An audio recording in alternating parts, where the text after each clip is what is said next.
Melanie Parish, you are the creator of the Experimental Leader Program and a Master Certified Coach with over 20 years of experience. You are an expert in problem solving, experimental leadership, innovation, strategic hiring, and brand development. You are also the host of the podcast, The Experimental Leader, and now you are an author. And surprise, the name of the book is The Experimental Leader. Be a new kind of boss to cultivate an organization of innovators. Melanie, thank you so much for being here. Thanks so much for having me, Alan. I'm really excited to be on your show today. You know, we are in a time that we need leadership. We don't know what's going on. The whole world, as we knew it, is falling apart. And this is where true leadership comes, because leaders have to take responsibility, have to be innovators, have to pull up solutions from a book that it has no solutions. So just to get into the mindset of becoming a better leader is something that can benefit all of us, not only organizations, but regular day-to-day life. And here you are writing a book about experimental leadership. I wonder if we could start by you telling us a little bit about your background. You have been in the field for over 20 years. Who were you before you were a coach? And what is it that led you to become a coach? Sure, I'm happy to talk about that. I always was in sort of sales and marketing, including being a mortgage broker, because I really like numbers. And I just kept feeling like, I wanted to be making a more positive impact in people's lives. And I learned about coaching and started a coach certification program. And then because of my background in sales and marketing, lots of people hired me to help them grow their businesses, help them make more money. And so I started to do that. And then I have my clients for a really long time. I've had clients for 7 years, 8 years, 9 years, 10 years, 20 years. I actually have a client I've had for over 20 years. And because of that, as their businesses develop and grow, they have more operations challenges as they get past that client acquisition piece. And so I coach a lot in those areas as well. And I love coaching. I think it's a phenomenal way to spend time, like walking with people in their shoes and sort of, standing with them in the middle of their lives and trying to help them have the best outcomes that they can have. It's a really sacred journey for me to get to be a coach. I wonder, how does everyday person becomes a coach? You have some business experience, but if I open my Facebook, page, there are, I could say 5, 6 different organizations telling me that I could be a coach in 3 months. And all I have to do is send in my credit card number and $200, and I'll be in 3 months a certified coach, maybe with even clients already included with my I think they might promise a lot at the beginning in those. With someone with a lot of experience like you can see this and you know already what's good and what's bad, but can you give us an insight into the industry? Sure, I'm happy to. The biggest challenge for most coaches is client acquisition. And so if they don't have a business background or a sales background, just with any business, the fact that they're skilled coaches doesn't mean that they'll necessarily have a full practice. So I see people who have some kind of business experience. There's definitely, I believe, a better return on investment for people who have some kind of financial goals associated with their coaching. I think that everyone in the world could benefit from having a coach. And I believe that anyone who wants to be in a different place 2 years from now, hiring a coach is a really good way to have that happen, even if you don't know the destination that you want. Say you want to increase your income in the next 5 years. If you can afford a coach is a great investment And my guess is you would get a return on investment that was equal to the price that you spent over time. But as you said, anyone can say they're a coach. So I hold 2 certifications from 2 different coaching schools, and I'm a master certified coach through the International Coach Federation. Because anyone can say they're a coach, often coaching gets conflated with consulting. So people know something really well, like they're really good parents, so they become a parenting coach. But unless they've had some kind of coach training, I don't actually know that they have the skill of coaching. So I always say people should look for both someone that they get along with, but also there's a reason that we have the International Coach Federation. They certify people from multiple schools. And that's a really good guide for just making sure someone's checked the boxes on their own learning so that they don't do harm to you as they're coaching you. Right. Well, the thing that confused me is that a person takes a course, and I don't know anything about the certifications that you have, but the ones that I see on Facebook, a person takes a course, and then all the 3 months later they are saying I am a coach without any business experience whatsoever. I'm sure they study the manuals and they study different scenarios, but one thing is to read a manual and the other thing is to tell a person, okay, so this is what we should be doing with your next $1 million investment. And I find that a little bit frightening. Well, and if you think about a coach's job is to ask questions, um, that's important. So a coach shouldn't be telling you to make $1 million investment because they're playing clearly out of their lane in the consulting realm if they do that. But if they haven't done any ethics training or they haven't done any of that, then you're right. Why would you trust them? The International Coach Federation does make sure that people have coaching experience. So you need 100 hours to be a beginning coach, through the International Coach Federation. It's an ACC credential, Associate Certified Coach. And then there's a PCC, Professional Certified Coach, which is 750 hours of coaching time. And then they have training hours and all of those things. And then the MCC, which I hold and I've held for 7 or 8 years now, and there's a requirement for continuing education, requires 2,500 hours of coaching. Wow. Okay, that's a lot. Okay, so your whole brand is experimental leadership, and you have a podcast and a book with the same name. What exactly is experimental leadership? Yeah, I love talking about this. An experimental leader, the heart of the concept of the experimental leader is, I have coached so many leaders for so many years, and I watch them live and die by their ideas in organizations. And you may have heard somebody along the way say, oh yeah, Bill suggested that, but it failed. Well, Bill suggested it, but everybody agreed to it. And so really what Bill suggested was an experiment. Every time we try something new to try to get a different result than what we have right now, then we're trying an experiment.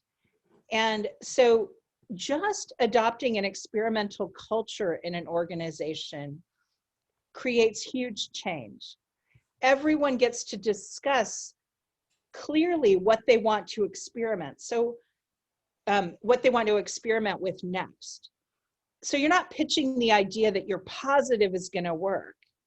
Because if you have to be positive it's going to work, you can't try early enough. You can't try small enough. You have to be in a realm where you believe, wholeheartedly it's going to work. But there's space earlier than that. There's space for prototyping. There's space for experimenting to see if you can get proof of concept on an idea. If you experiment early, you might find out before you've invested $5 million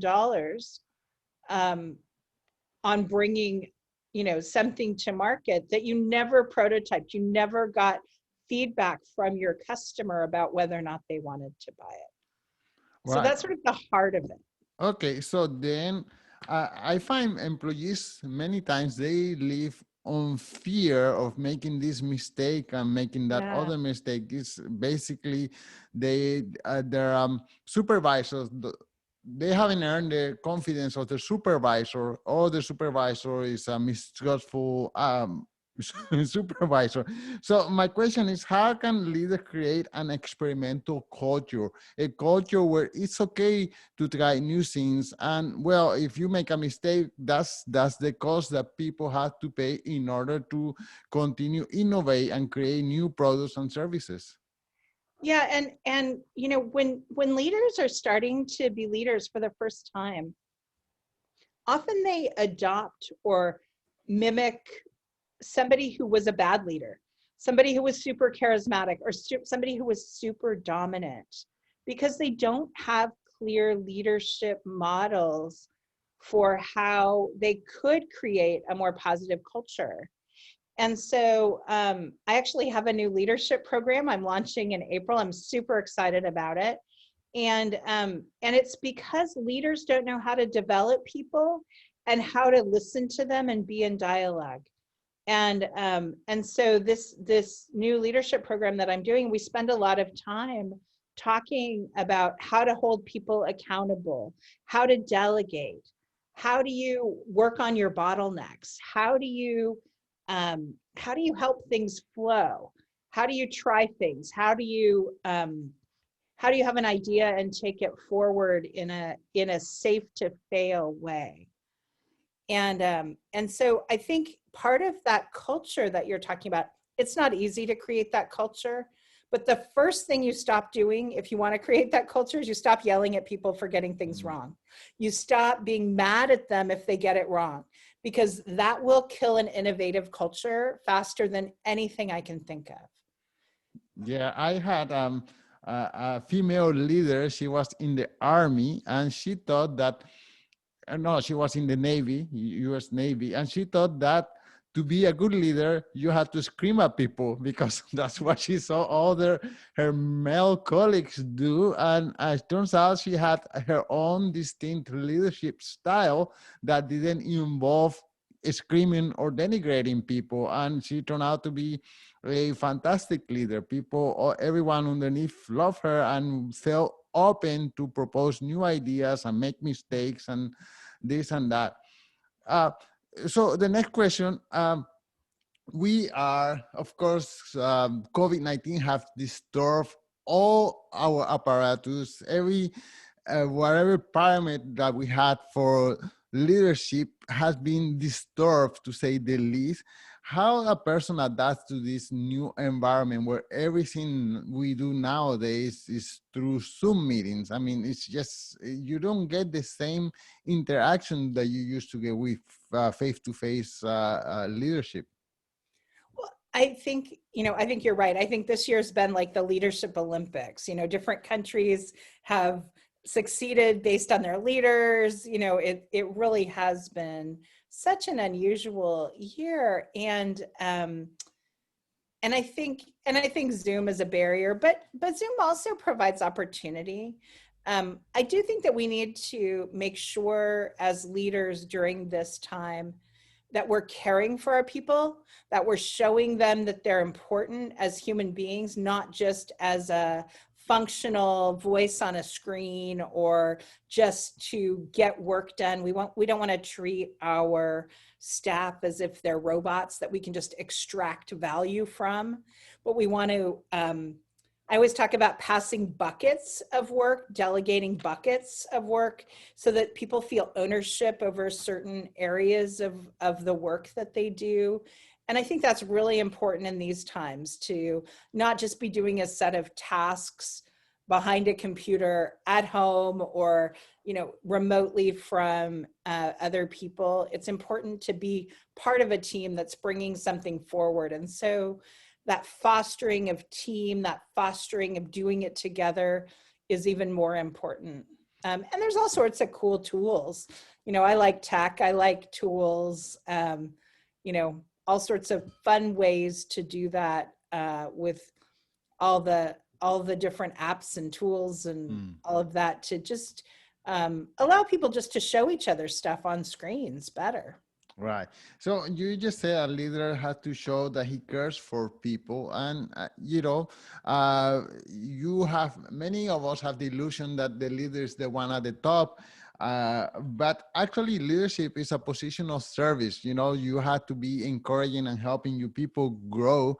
But who takes care of the leader? I mean, we are suffering from loneliness. I mean, who does a leader goes to when he has a problem, when he feels Yeah. overwhelmed, when he sees, or I mean, I'm using he, I'm sorry, but she sees that the whole world is too heavy, and and there's so much responsibility. What does a leader does in that circumstance? Yeah, I actually have a mini course that I love that is all about overcoming the loneliness of leadership. Leaders stay awake at night worrying about their own leadership, and it can be a really lonely journey, especially if someone's gotten promoted from within and they try to distance themselves from the people they were peers with. And then all of a sudden they might feel like they're not really knocking it out of the park. They may have been really good individual contributors, and then they find themselves failing as leaders.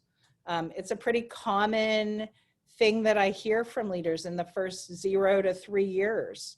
When they start leading, they thought it was going to be it was the thing they were striving for. They thought it was the big prize.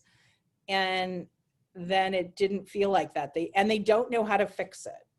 And so I think it's really important, I think, for people to know that there are ways to fix it. It is a set of skills that you learn. But I had a client who was in accounting, who spent years going to get an undergraduate degree and a MBA so that she could do finance. And she spent 2 years doing finance and then got promoted into leadership without any courses whatsoever on how to be a good leader. Wow. Okay, so I have another question. So, in an organization, let's say that I am a super great, amazing salesperson because I am friendly, because I'm outgoing, because I get along with people. And then management sees that and said, we're going to promote you to, I don't know, manager of this sales team. But that's not my set of skills. My That's set of right. skills is sales, is not managing other people. But that seems to be like the thing to do, a promotion, a new title, Yeah. but it's not the so how does a person says no thank you very much, or does he learn how to become a leader, and what's the solution for that? I think, well, the biggest thing I'll say is that I think it's really important for somebody who gets promoted like that. I think you say yes. Most of the time, people say yes. It's more money. It's um, Prestige. more prestige. Yeah, maybe some more power. I'm not sure. But I do think that it's important to know that almost everybody feels uncomfortable in those first few years. So that just right off the bat, know it's going to be uncomfortable. The next thing is get help. Um, hire a coach, find a mentor, read books. There is learning out there to be had, and it really is learning. I believe in my deepest soul of my being that leadership is something that we learn. I don't believe it. I think there are the people that we call born leaders are charismatic people and they're dominant people. But in terms of leadership skill, I think it's a capacity many people have, but they do have to work at it. Right. Okay, your book is centered or geared towards leadership in the business world, but how can we take some of these leadership skills and use them in our day-to-day life? Yeah, I think this is a great question. My daughter, when she got the book, she's 28 years old, and she does some leading of people actually, but she said to me, I just can't make this real for myself. Um, I'm not, I don't have a team. I don't have all of that. And I said, well, read it as if you're the leader of your own life. You want to have goals. You want to have vision for your own life. You want to have a mission for your own life. You want things to have meaning. You have your own values. Those don't have to be company values. This can, and all, if you just shift it to, instead of an organization, you see it as you're the leader of your own life. My entire book works for this. And I think it's super important. I think it works for everyone, because all of us have our role that we work during the day, but we're all the leaders of our own lives. And it's really important to greet that with um, intention, to be intentional about how we live our lives. For me, I'm intentional about finding joy. I'm intentional about self-care. I'm intentional about paying attention and having those little moments of conversation with my kids and my husband, because I don't want to miss it. I don't want to miss all the good stuff by not paying attention. So we all have the potential to be leaders. That's great. Yeah, we all lead it. We have no choice but to lead our own lives. Right, right. One day we've been following all our life, and then a moment, an opportunity arrived when we had to take leadership, whether we want to or not. And Yeah. and then, Well, well, you led your own life when you came to Canada. Like, you made a choice. You right. tried an experiment. If you had hated it, like maybe because the weather was cold or the people only speak French, or, like there's all these things, Yeah, you made a huge like shift. And right. it would be seen as a major leadership initiative in your life. Well, thank you. Can you tell us a word or two about your podcast? I see that you are a podcaster as well. Sure. I launched the podcast because I wanted to talk to leaders. It was kind of this perfect storm of my book launching. One of my strategies, I was going to put my books in Hudson News, and my book launched April 7th of 2020. So it was right in the heart of the beginning of the pandemic, and no one was traveling. And so I thought, well, maybe I can just talk to leaders and start to hear what they're actually doing. It's one thing to talk about all the theory in a book, but I love diving in with them to hear kind of what they're trying in their own lives. It's really fun. Well, it is very fun indeed. For me, it gave me the opportunity to speak with you. Well, last question is, can you tell us one more time the title of the book and where can people follow you? Yeah, sure. So the title of the book is The Experimental Leader. And I'd love to give your listeners a free copy of the book. Please.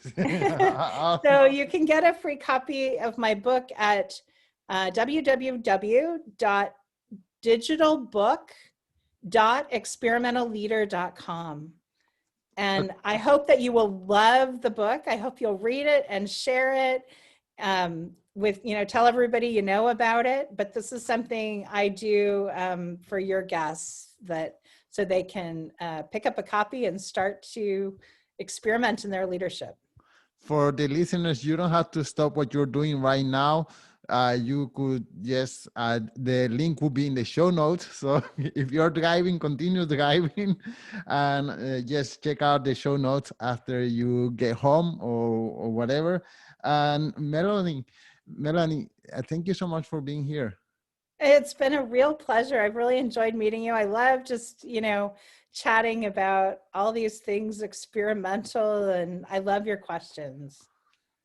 Okay, until soon.